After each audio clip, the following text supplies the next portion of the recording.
Alors, pendant que M. Courvoisier s'équipe, je vous dis deux mots de son parcours.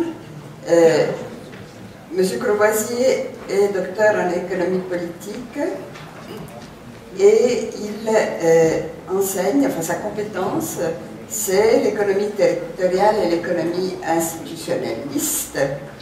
Et ces domaines de spécialisation sont le développement économique régional, le développement urbain, l'innovation dans l'industrie et services et la mobilité des capitaux.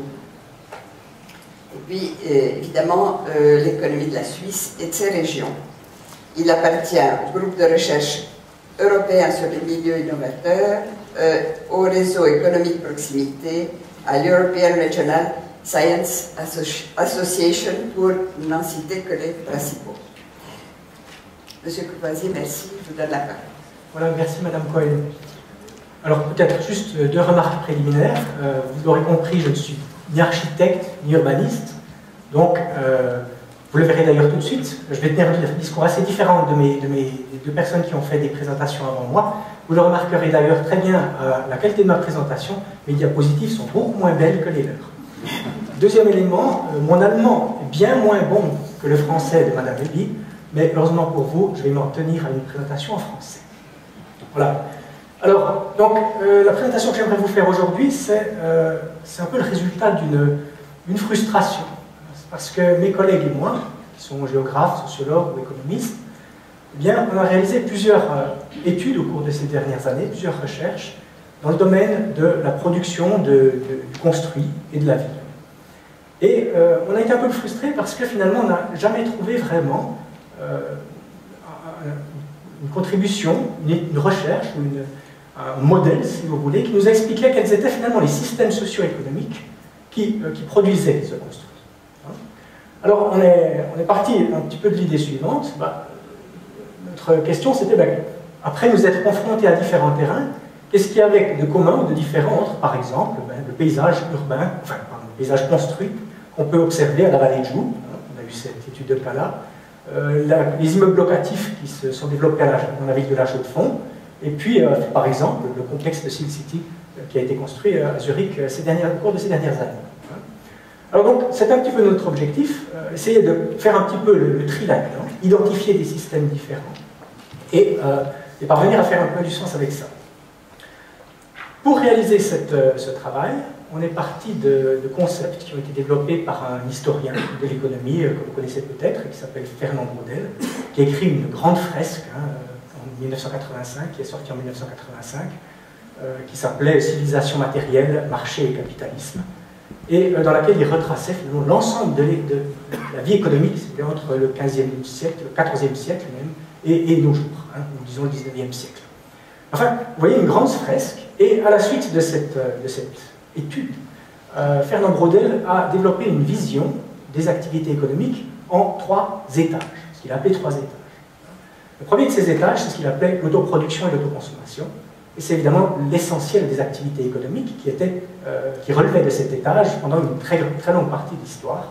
Et encore aujourd'hui, c'est quelque chose d'important dans nos économies. Le matin, quand on prépare notre déjeuner, bien sûr, c'est l'autoproduction et l'autoconsommation.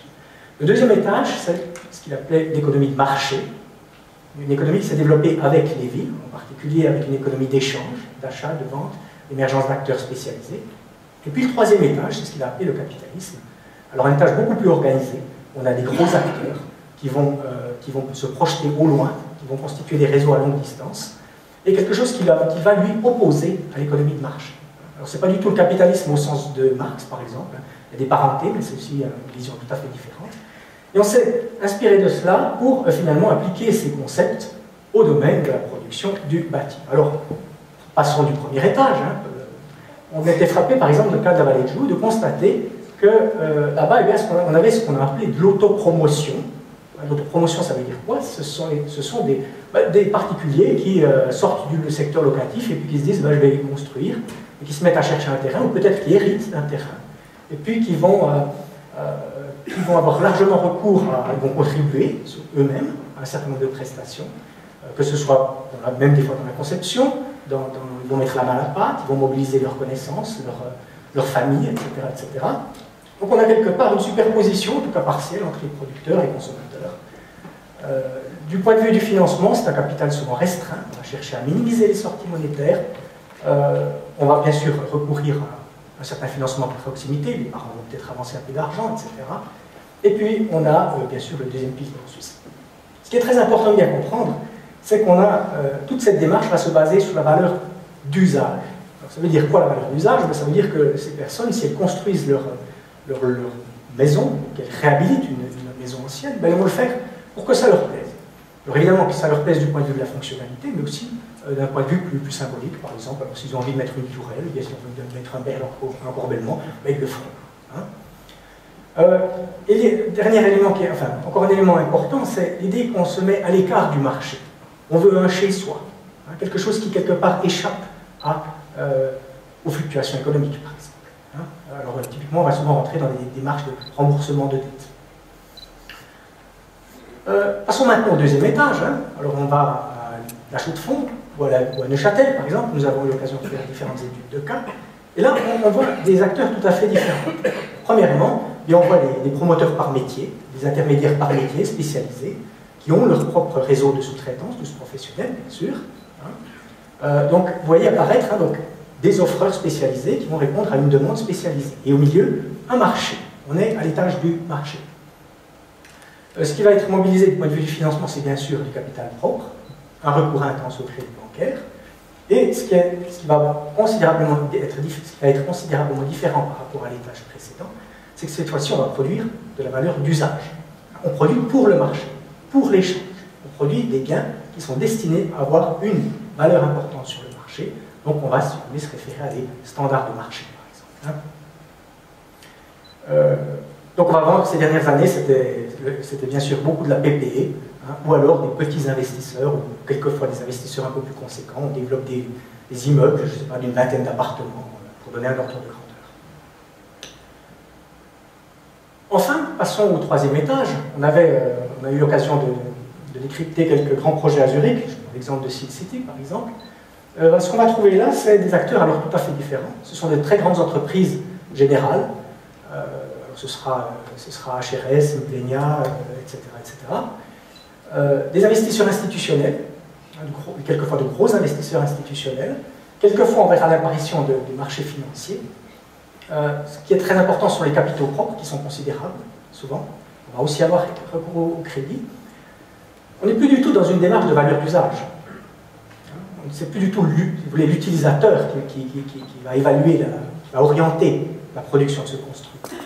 Ça n'est plus non plus une valeur de marché, on n'est plus dans de l'échange.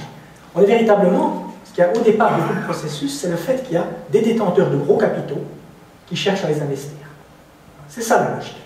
Et la question qui se pose, c'est sous quelle forme concrète et où est-ce que je vais investir ces capitaux? Et à partir de là, il va y avoir toute une démarche qui va se mettre en place par des promoteurs locaux pour, quelque part, fournir un support, si vous voulez, à l'investissement de ce capital. On est bel et bien dans une démarche de recherche de profit, alors que ce soit sous la forme de rendement, par exemple des loyers stables au cours du temps, ou quelquefois avec l'idée de plus-value qui vont être bien sûr réalisées sur le marché.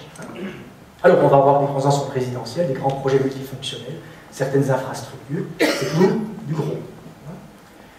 Et puis nous on a fait une quatrième catégorie, ou si vous voulez une sous-catégorie à cet étage du capitalisme, ce sera le capitalisme financiarisé, c'est-à-dire que on n'a pas simplement, je vais peut-être passer directement à la diapositive suivante, excusez-moi, pardon, restons-en là.